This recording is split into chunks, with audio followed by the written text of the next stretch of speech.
Hi, my name is Janice Arcaina and I'm here with Abner C. Nagalidad. Sir. This is the first question.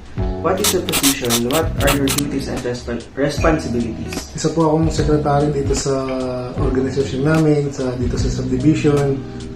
Ako po yung mga nagkokolekta ng mga monthly dues, yung mga kung ano-ano mga bayarin dito at mga panggastos. Yun lang po yung aking ano. And question number 2.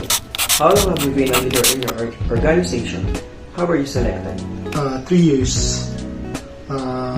Ako po yung hinalal para sa posisyon na ito. And question number 3. What are your goals for your organizations? What changes do you want to implement? Siguro wala na kasi napapatupad naman namin yung mga kailangang alituntunin kaya kung ano man yung mga dapat namin ipatupad. Wala na siguro yung dapat baguhin. And last question.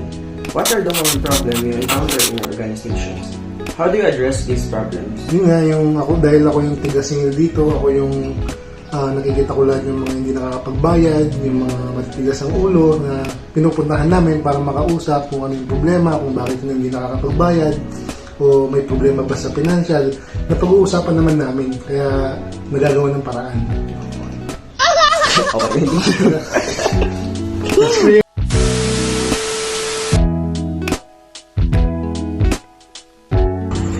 Hi, I'm Christian Atulay and I'm here with Luigi Gariaga.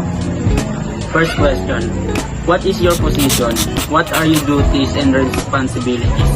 Ang posisyon ko po sa aming barangay ay isa po akong SK Kagawad at ang duties namin bilang SK Kagawad is alamin po yung kalagayan ng pamumuhay ng kapwa namin kabataan at gumawa po ng mga project nang sa ganun po is mapabuti yung kanilang pamumuhay po.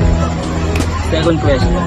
How long have you been a leader in your organization? How were you selected? Sa ngayon po is 5 months na po akong naglilingkod bilang SK Kagawad po sa aming barangay. Tapos na-select po ako sa pamamagitan po ng election po nung nakaraang October po. Third question. What are your goals for your organization? What change do you want to implement? Ang goals ko po para sa aming barangay is matugunan po yung mga pangangailangan lalong-lalo na po sa healthcare po sa pamamagitan po ng vaccination. Sa katulad po ngayong panahon is maraming sakit ang lumalaganap katulad po ng pertussis na ma-prevent natin sa pamamagitan lamang po ng vaccination para sa mga bata po. Last question. What are the common problems you encounter in your organization? How do you address these problems?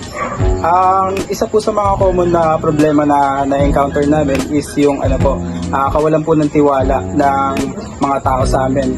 Ang tingin po nila is dagdag lamang po kami sa konsumo para sa budget sa barangay. At para matugunan po ito, pinipilit po namin na ma-achieve po yung mga plataforma na sinabi po namin during election po. Thank you po.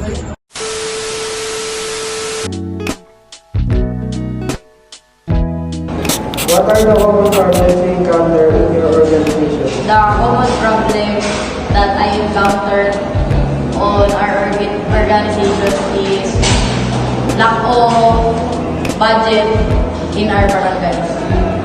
How have you been a leader in your organization? How were you selected?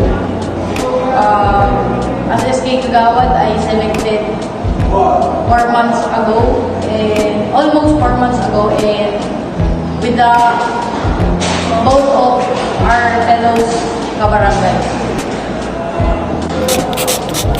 What is your position? What are your duties and responsibilities? My position is SK Kagawad in Barangay Tapilog, Canel-Rizal, and my duties are every Thursday and Saturday in our health center. And my responsibilities is to regular maintenance, regular consultation in all senior citizens. What are your goals for your organization? My goals is to maintain the healthiness of our fellows kabarangays. Perfect.